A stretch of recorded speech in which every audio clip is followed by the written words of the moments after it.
Sir मी ताडकळसमधून याच्यासाठी form भरलेला आहे की ताडकळस जिल्हा परिषद हे AC कास्टसाठी सुटलेलं आहे. त्यामुळं इथे मला असं वाटतं की इथून जर उभं राहिलं तर नक्कीच विजय होणार आणि मी पक्षाकडून उभं राहण्याचा प्रयत्न करत आहे BJPकडून.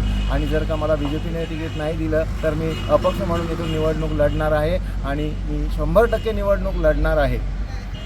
काय आवाहन करणार आहात आपण? जनतेसाठी मी असे करेन की जनतेसाठी ज्या जनतेच्या मागण्या असतील त्या लगेच ताबडतोब मान्य करून देणार आणि माझे कामालाच सुरुवात करणार जनतेच्या. आणि मग जनतेलाही वाटलं पाहिजे की आम्हाला उमेदवार आम्ही निवडून दिला आहे तो खरोखरच की आम्ही त्याचे हे आहोत उमेदवाराचे आणि जे आम्हाला पाहिजे होतं ते आम्हाला मिळालेलं आहे हे आम्हाला उमेदवाराने दिलेलं आहे. आणि मी सगळी जनतेची सेवा करण्यासाठी इथे आलेलो आहे.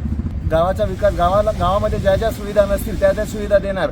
शाळा उदाहरणार्थ शाळामध्ये काही ठिकाणी बघितलेले आहेत आम्ही की शाळा विद्यार्थी बाहेर बसतात आणि शाळामध्ये वर छत नसतं, ते तुटलेलं असतं, हे असतं. तर ते सुद्धा आम्ही प्रत्येक गावातल्या माझ्या ज्या ताडकळस सर्कलमध्ये जेवढे येतील शाळा तेवढ्या मी दुरुस्त करण्याचा प्रयत्न करेन आणि सगळ्यात चांगले प्रयत्न करीन.